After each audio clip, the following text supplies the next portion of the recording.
Transmitting from the Mojave Wilderness in Joshua Tree, California, now is the time for Desert Oracle Radio, the voice of the desert.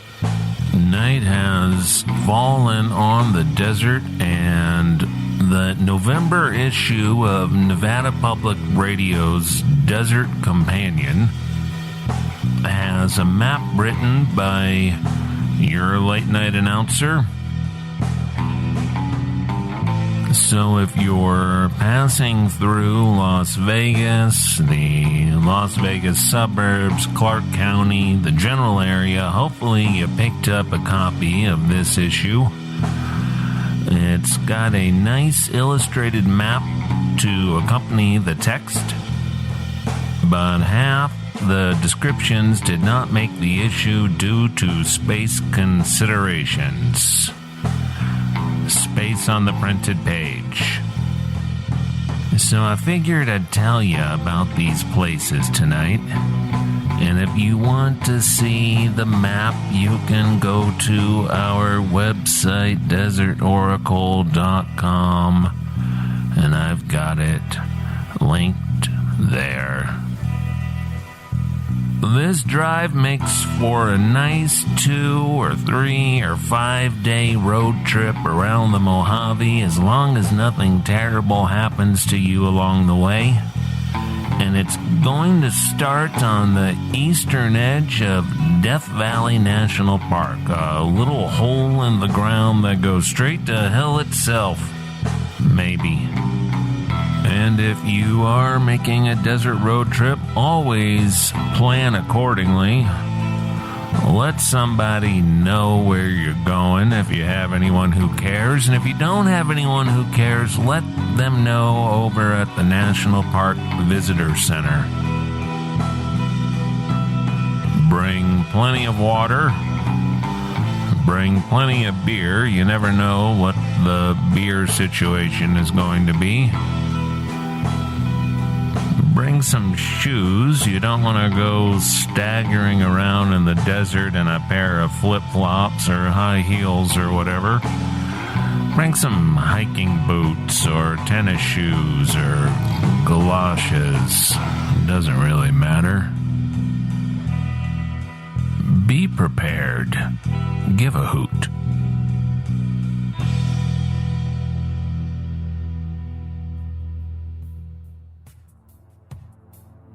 Stop 1 on our desert tour is Devil's Hole on the aptly named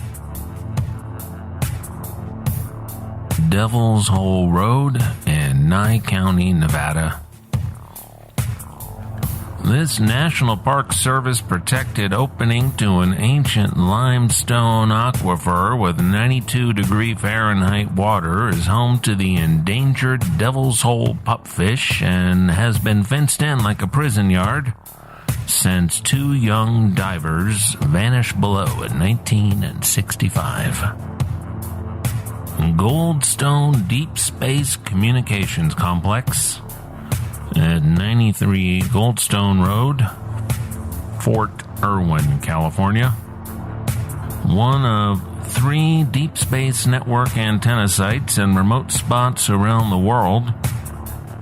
Goldstone's giant antennas south of Death Valley National Park allow communication with NASA's far-flung satellites, space probes, and robot rovers. It is closed to the public. Next, we have Barker Ranch, Goler Wash Road, also in Death Valley National Park. Following the Tate LaBianca murders in Los Angeles, Charles Manson and his family hid at this remote Panamint Mountains ranch until their arrest for suspicion of car theft and vandalism in Death Valley. Only some burnt-out remains and foundations remain to amuse the morbid visitor.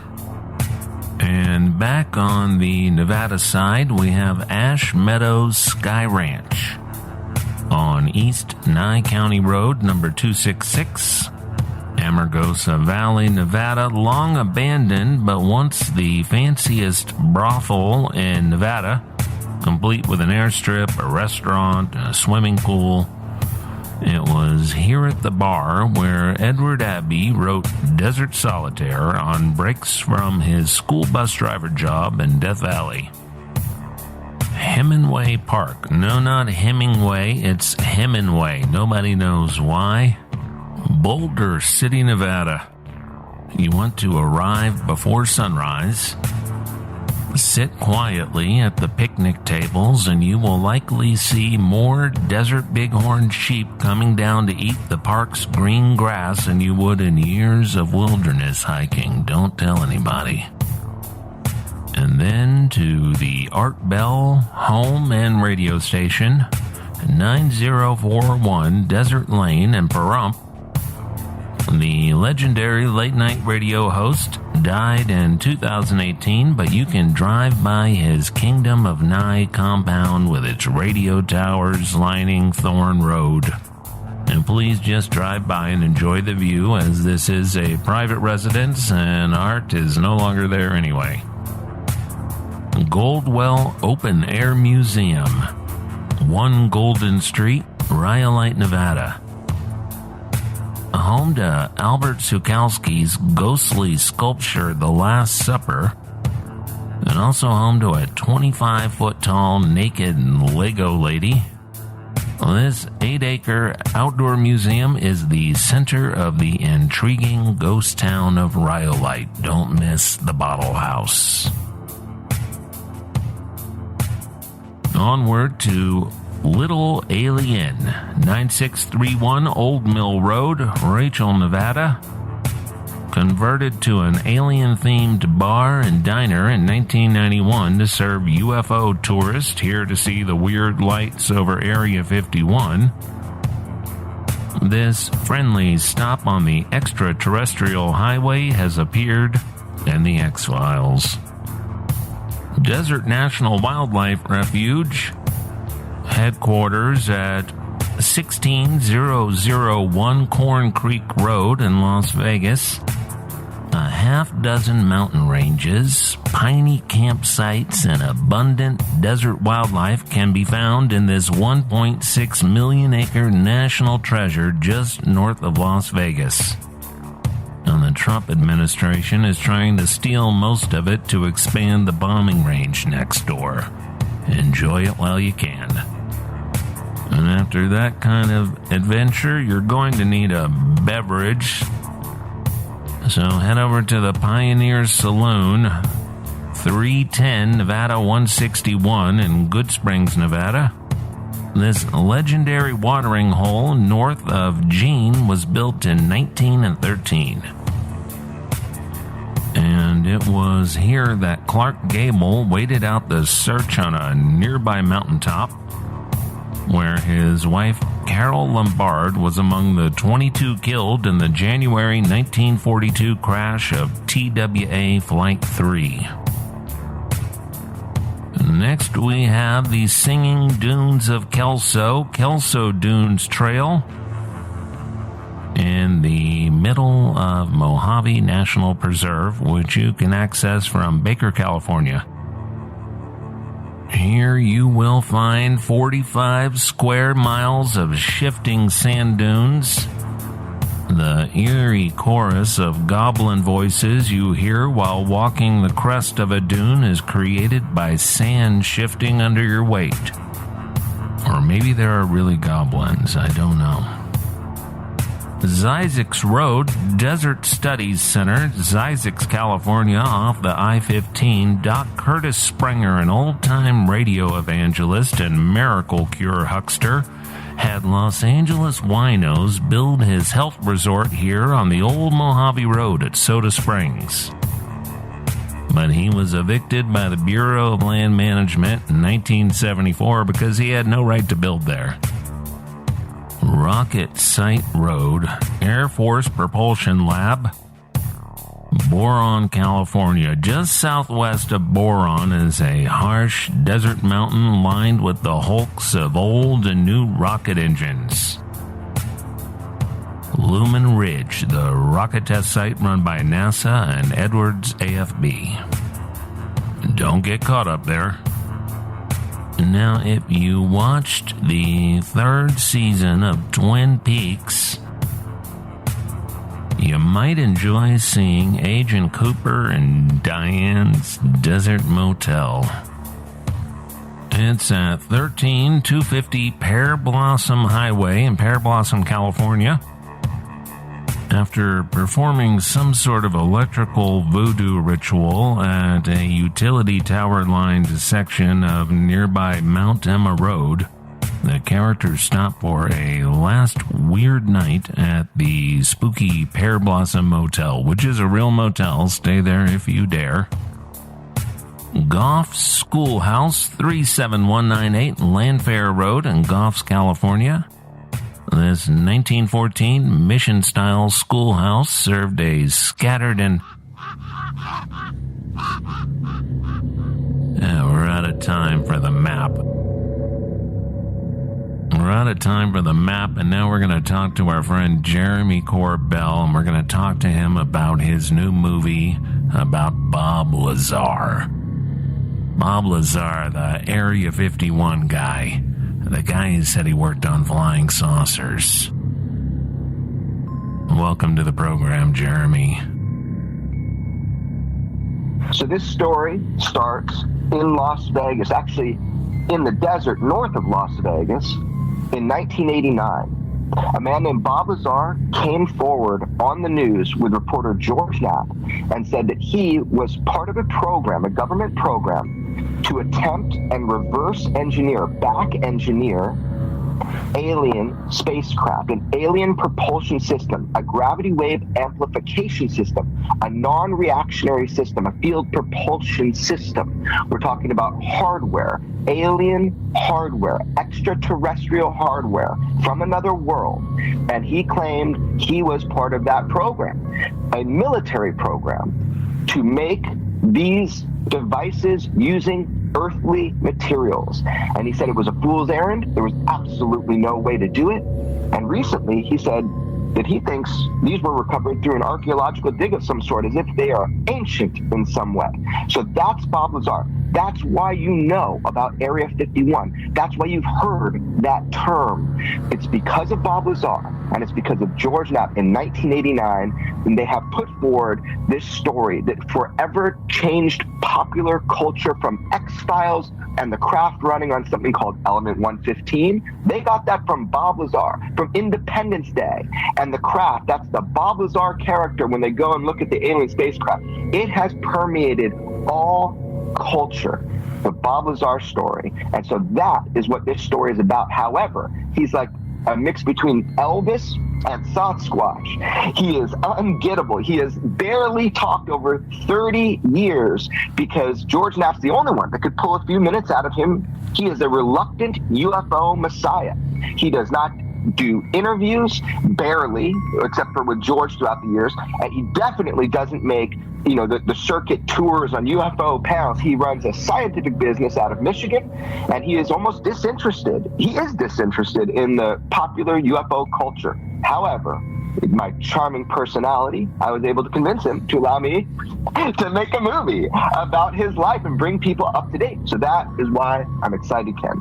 Now, Bob Lazar was no shrinking violet. He had a deal with New Line Cinema to make a movie in the early 90s. He had branded merchandise with the tester models and all of that. So are you saying that recently he became more private? Because he was all over the place, and I'm sure, what is the story? Let me ask you this. What happened to his New Line film deal? Yeah, okay, so let's kind of get to the crux of this.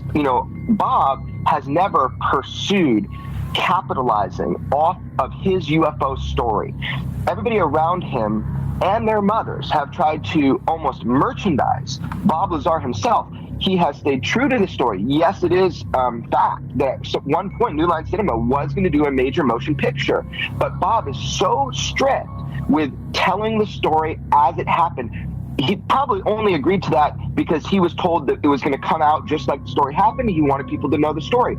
The moment they started fictionalizing anything, they put in too much stuff to distract from the actual story. He is interested in the science and the technology. So the one restriction he put on me is I could not fabricate anything to sensationalize it.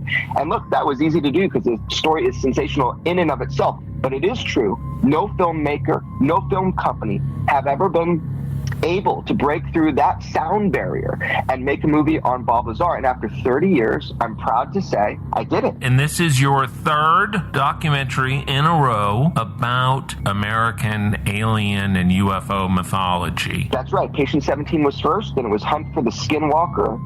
And this will be the third one I always wanted to make, called Bob Lazar, Area 51, and Flying Saucers. For 30 years, Bob Lazar has almost allowed people to twist and distort his story because he didn't correct them. And his critics have been holding the mic for 30 years. And it's time to take the mic back. It's time to write this story, and it's time to correct the inaccuracies. If you want to dismiss a message, you simply need to dehumanize the messenger. And this is precisely what is done by intelligence agencies, what is done by governments. This tactic has been used against Bob Lazar for the last 30 years. And this is one of the things that is so tragic about the story. And that's one of the things we're trying to remedy with this movie, because dehumanizing the messenger is an attempt to take away the power of the story. If you give Bob Lazar the benefit of the doubt, you have to consider the implications. He might speak softly and he might speak gently, but what he's saying has atomic energy. The concept, not only that we are not alone in the universe, but that we have been and are being visited by an intelligent, highly technologically advanced culture of beings. We do live in a different world now. We live in a world where since December of 2017, it was admitted by the United States military that they have an ongoing program and interest in the UFO topic and chasing these AAVs, anomalous aerial vehicles, these UFOs, these craft that way outpace anything that we have and humans have ever been able to make, with propulsion systems that appear completely different than a reactionary propulsion system. We now live in a world where we know this is true, which sheds a completely different light on the story of Bob Lazar and back engineering an alien propulsion system for the United States military. We can no longer dismiss his story because it's uncomfortable. We now have to look at it from a factual standpoint and try to determine for ourselves reality. Now, Bob Lazar has always been a very polarizing figure among people who already believe in UFOs. You need to be skeptical. If you're not skeptical, then you're never going to land anywhere where you have an opinion that is based upon a foundation where you can utilize it for any type of action. So you need to be skeptical. What you're talking about are two things. One is the concept of belief, and I want to hit upon that. But you're also specifically asking about the education of Bob Lazar. This is the one thing that the detractors go to and try to pick apart, that he lied about his education, that he didn't go to MIT or Caltech, and that debases his entire story. So let's get to the core of this. When people do that, these people, they simply want to be able to determine, it's not about the schooling, they want to determine, is Bob Lazar a liar or is he not? Yeah, they want to know if he should be trusted because of what he's saying about UFOs. So they're picking on this education thing, which he's never been able to prove. I've never been able to prove. George Knapp has never been able to prove. So we need to come to the determination, if we can't prove it, then what's the worst case scenario? Let's accept that. Okay, worst case scenario would be that he lied about it to get a job at Los Alamos. Because guess what? We know for a fact he was a working physicist at the Meson Particle Accelerator at Los Alamos, just like he said. And in my film, I prove it again. It was proved in 1989, it's proven again. So I don't care if he was homeschooled. I care if he worked on flying saucers. And the fact that we can prove that he worked as a physicist at Los Alamos with a Q clearance, it is then plausible. And his story actually completely adds up about meeting Ed Teller, the godfather of the atomic bomb, and Ed Teller bringing him into this secret cabal program of 22 people to back engineer alien spacecraft. So Even if we accept the worst case scenario, we can't prove it or it's not true. Either one is fine with me. What I do know is that there is an S4 south of Area 51 that is confirmed in 1989 by George Knapp. Nobody knew that before Bob Lazar said it. Nowhere. It was not printed anywhere. It was not publicized. How did he know? How did he know that there'd be test flights of something that looked identical to a flying saucer on Wednesday nights in the middle of the desert south of Area 51? Not even at Area 51. How did he know? He showed that on 3 different occasions, 3 different weekends, to groups of people, groups of friends, and I've talked to them all. Not all of them, talked to most of them, but they all confirm that story. Right. So Let's go to this story a little bit because it is a very interesting part of the pre-media Bob Lazar story. This is just Lazar and his friends and his wife. They're driving out to the south end of the Groom Lake test area on certain nights. Yeah, they were caught on the 3rd trip. So here's the short of it. Bob Lazar couldn't tell his wife, like any employee, even just working at Area 51, can't tell their families or wives or partners that they are working out on special projects other than saying, I go out there. They could say that. So he had to go to work at very strange times. Now, he allowed his phone to be tapped. So at the time, his wife thought he was cheating on her. She started cheating on him, and they were tapping his lines as he allowed them to do that, to monitor his calls, and they found out his wife was cheating on him. So if you're working on highly sensitive government projects, that is considered a instability, and you need to have stability. So they stopped calling him to work. He got scared because of all the stuff he knew. He also wanted to show his friends that he wasn't lying. So on 3 different occasions, he took out close friends of his and his wife at the time to witness or view these test flights of a flying saucer over Papoose Lake. And they did so at a distance, and on one occasion, they filmed it. On their 3rd trip out, they got busted. They got busted by security and by local deputies, and they were held and detained shortly, for a short amount of time. The next day, his boss, Dennis Mariani, picks him up, and they take him to a base, and at gunpoint, they threaten his life and his wife's life. That was real. That happened. So in many ways, the Bob Lazar story, there are elements that can be verified. You need to take in everything. Bob Lazar is not prone to fantasy. He does not fictionalize. Everybody says, tries to make it seem like because Bob Lazar has gone bankrupt, or because Bob Lazar installed security cameras at a brothel, or they can't prove his education. Everybody tries to pin on Bob something on his character, which is simply not true. And that is, they try to make him seem unstable. They try to make him seem untrustworthy. And I have found exactly the opposite. As Mickey Rourke says in my film, beliefs are mercurial things. They shape us. And we need to be careful what we believe. If you give Bob a chance to tell you his story, not twisted, not diluted, not distorted versions, but from the man himself, you won't have the luxury of disbelief. If you hear all the facts, is it possible that Bob Lazar was fooled or he was tricked by an intelligence agency to permeate this UFO lore across the globe? And let me tell you, Bob has even thought about that. But we have a problem with that theory. Bob has always differentiated between the things that he physically saw and touched and knows, and the things he was shown and told and read while being briefed for this project of reverse engineering alien spacecraft. So on one level, he'll say, I don't know if the things I read in the briefings are true. They were black and white. They were words on paper. I can't tell you that was true. However, I did see images of autopsies of alien beings. Those were photographs. But what he knows for sure is what he had his physical hands on. And you cannot fake this. This is where he gets firm with it. You cannot fake what he was shown.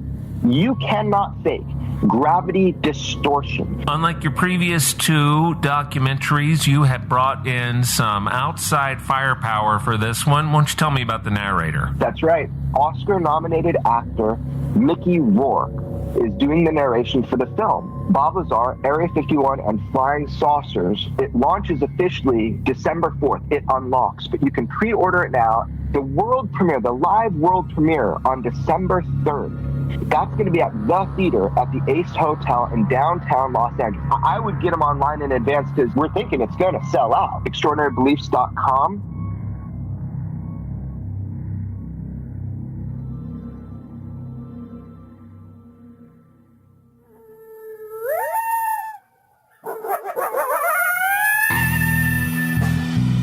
Being an ancient alien myself, I remember when the Lazar story started showing up on the Area 51 news groups back in 1989.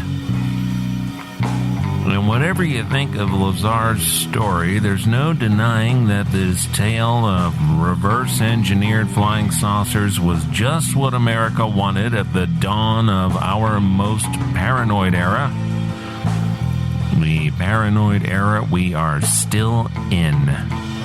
It's history, it's internet culture, it's American folklore, and for those reasons, if you're in Los Angeles on Monday night, December 3rd, head over to the theater at the Ace Hotel in downtown LA and see the premiere. Bob Lazar will be there to take your questions and abuse. What a strange chapter in American history. Not as strange as the current one. Although they are all connected by paranoia and old-fashioned scams and a lot of lonely people looking up at the skies and wondering and hoping that maybe there's something else, maybe something better. I do it myself. Look up at the sky anyway.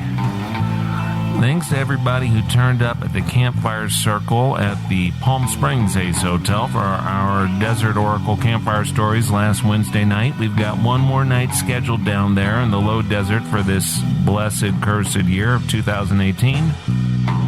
Thursday, December 27, that's 2 nights after Christmas. I'll be there at the Fire Ring from 7 p.m. to 9 p.m. telling tales of the desert of monstrosities, both human and supernatural.